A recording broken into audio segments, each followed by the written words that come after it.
हो। मैं Pawan Sharma. YouTube channel जो अपना है वो है PR पवन शर्मा। इस यूट्यूब चैनल का निर्माण लॉकडाउन को देखते हुए ही किया गया है। पिछले 2 महीने से जो लॉकडाउन चल रहा है उसकी वजह से स्कूल कॉलेज नहीं खुल रहे हैं, इसलिए हमने सोचा है कि हम यूट्यूब के माध्यम से ऑनलाइन क्लासेज के माध्यम से हर स्टूडेंट तक ऑनलाइन जानकारी दें, ऑनलाइन टॉपिक दें, ऑनलाइन कुछ चैप्टर अपने समझ सकें। इसलिए हमने ये चैनल बनाया है PR पवन शर्मा के नाम से। इसको आप यूट्यूब पर सर्च करें, इसको सब्सक्राइब करें, लाइक करें और इस चैनल के बेल आइकन को दबा दें ताकि ज़्यादा से ज़्यादा अपडेट आपको मिलता रहे। इस YouTube चैनल के माध्यम से जो भी आपको टॉपिक पढ़ाया जाएगा, अगर आपको उस टॉपिक से संबंधित कोई भी आपको प्रॉब्लम आए तो आप इस नंबर पर कांटेक्ट कर सकते हैं। सुभाष स्कूल सावा में मैं केमिस्ट्री पढ़ाता हूं और उसके सौजन्य से ही इस क्लास को हम चलाया जा रहा है।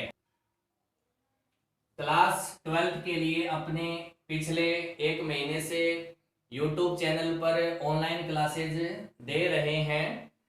वहाँ अपने कॉपी के अंदर हैंड राइटिंग नोट्स तैयार कर रहे थे। आज हमने व्यवस्था की है ब्लैक बोर्ड की और क्लास 12th सब्जेक्ट केमिस्ट्री के ऑनलाइन वीडियो अभी अपलोड करेंगे। जल्द ही हम क्लास 12th BSc के लिए भी इम्पोर्टेंट टॉपिक ऑनलाइन क्लासेस के माध्यम से पढ़ेंगे।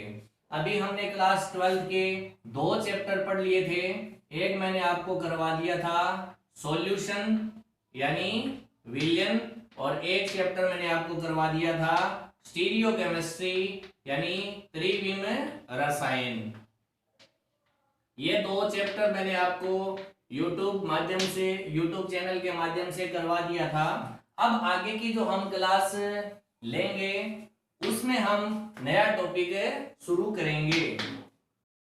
2 चैप्टर होने के बाद में जैसे हमारी क्लास 12th केमिस्ट्री के अंदर टोटल 17 चैप्टर हैं, तो आज हम जो नया चैप्टर शुरू करने जा रहे हैं वो इनऑर्गेनिक केमिस्ट्री से संबंधित है, चैप्टर नंबर 7 और इस चैप्टर का नाम है P ब्लॉक एलिमेंट यानी P ब्लॉक के तत्व।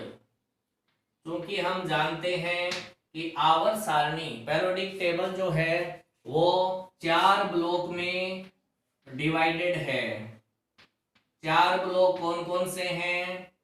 S, P, D और F ब्लॉक। ये ब्लॉक किस हिसाब से किस बेस पर बनाए गए हैं?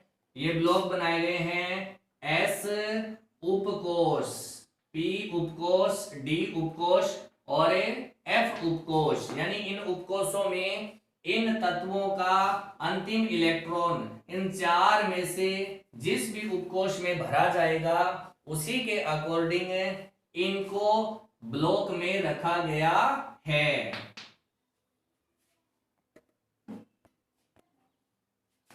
जो S, P, D और F ब्लॉक बनाए गए हैं उनके अंदर जैसे आप ये जो अपने पेरियोडिक टेबल है उस पेरियोडिक टेबल में इस तरीके से व्यवस्था की गई है, ठीक है। उसके बाद में जैसे हम इस डायग्राम से समझ रहे हैं कि इस प्रकार की जो खड़ी लाइनें हैं या इनको अपने ऊर्ध्वाधर लाइनें कह सकते हैं, ऊर्ध्वाधर लाइन कह सकते हैं इनको नाम दिया गया था वर्ग। और इस प्रकार की जो क्षैतिज लाइनें हैं इस तरीके से इन लाइनों को आवर्त नाम दिया गया था। और इन वर्ग और आवर्त की संख्या पेरियोडिक टेबल में किस प्रकार से थी? जैसे ये पहला वर्ग है ये दूसरा वर्ग है। इस तरीके से ऐसी खड़ी लाइनें या ऊर्ध्वाधर लाइनें 18 थी, तो आवर्त सारणी में 18 वर्ग हैं। इस प्रकार की जो क्षैतिज लाइनें हैं वो आवर्त सारणी में 7 हैं, इसलिए आवर्तों की संख्या 7 होती है। 7 आवर्त होते हैं। अब अपने आवर्त सारणी के बारे में थोड़ा सा डिटेल में पढ़ते हैं कि जो ये पहला और ये जो सेकंड वर्ग है ये एस ब्लॉक से रिलेटेड है, ठीक है। और उसके बाद में यहाँ third, fourth, fifth, sixth, seventh, 8, 9, 10, 11, 12, यहाँ 3 से 12 तक बी ब्लॉक होता है। यहाँ 13 से 13, 14, 15, 16, 17 और 18, यानी यहाँ 13 से 18 तक पी ब्लॉक होता है। यहाँ इस डी ब्लॉक से कुछ एलिमेंट्स को बाहर निकाल कर पेरियोडिक टेबल से अलग या पेरियोडिक टेबल के नीचे एक ब्लॉक बनाया गया है। इस ब्लॉक को कहते हैं एफ ब्लॉक। इस प्रकार पेरियोडिक टेबल में 4 ब्लॉक होते हैं, S block, P block, D block और एफ ब्लॉक। यहाँ हमारा जो टॉपिक है वो ओनली फॉर पी ब्लॉक से रिलेटेड है, तो हम यहाँ पर ओनली फॉर पी ब्लॉक के जो एलिमेंट हैं उन्हीं का अध्ययन करेंगे, उन्हीं का अध्ययन करेंगे। टॉपिक पी ब्लॉक से संबंधित है, तो अपने 13 से 18 वर्ग के एलिमेंट्स को पढ़ेंगे। तो 13 वर्ग से अपने स्टार्ट करते हैं। 13 वर्ग में कौन आता है, जैसे बिना, इलायची, गरम, इंडियन टी, ये अपने 13 वर्ग में आते हैं। ये 13 वर्ग है, बोरोन से रिलेटेड है, बोरोन से शुरू होता है, इसलिए इसको बोरोन फैमिली या बोरोन परिवार कहते हैं। नीचे भी इसके और तत्व आएंगे, लेकिन अभी तक उनकी खोज नहीं हुई है। 14 वर्ग में कौन आता है, काशी गए शंकर प्रभु, यानी इस प्रकार के एलिमेंट 14 वर्ग में आते हैं। इसका पहला सदस्य, पहला मेंबर कौन है, कार्बन है, इसलिए इसको कार्बन फैमिली या कार्बन परिवार कहते हैं। उसके बाद में 15, और 15 का पहला तत्व कौन होता है, नाइट्रोजन, तो इसलिए इसको क्या कहते हैं, नाइट्रोजन फैमिली भी कहते हैं।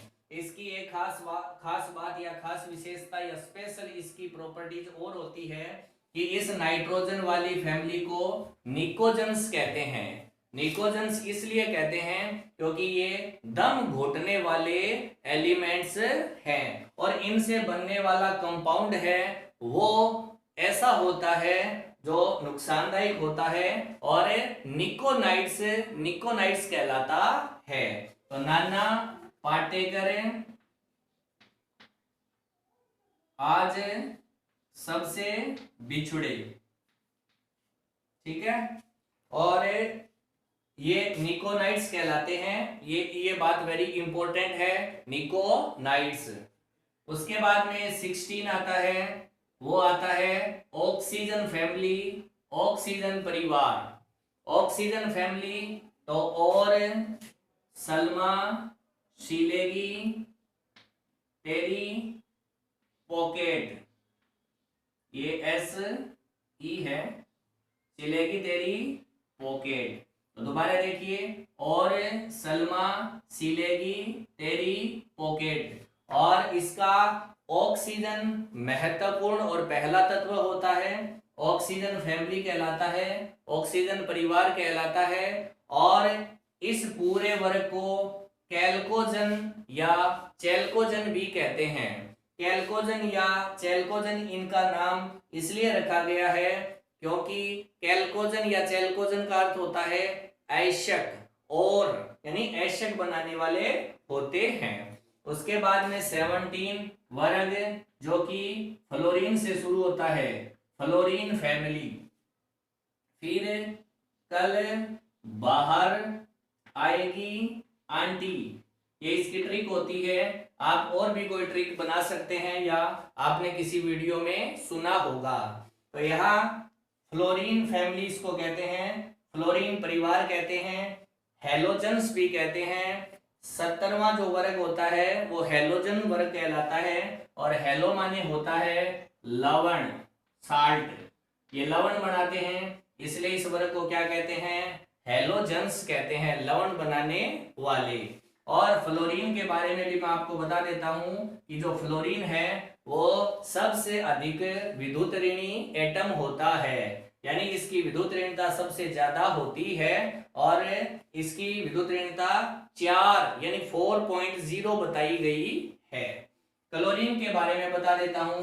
क्लोरीन की इलेक्ट्रॉन बंधुता, इलेक्ट्रॉन एफिनिटी, इलेक्ट्रॉन गेन या इलेक्ट्रॉन बंधुता सबसे अधिक होती है। उसके बाद में 18, यहां 18 है वो हीलियम से शुरू होता है, और यहां नियोन आता है, helium, neon, argon, krypton, xenon और रेडोन। ठीक है, तो यहां इस 18 वर्ग को शून्य वर्ग भी कहते हैं, अक्रिय गैस भी कहते हैं, उत्कृष्ट गैस भी कहते हैं। तो इस प्रकार ये 13 से 18 तक हमारा पी ब्लॉक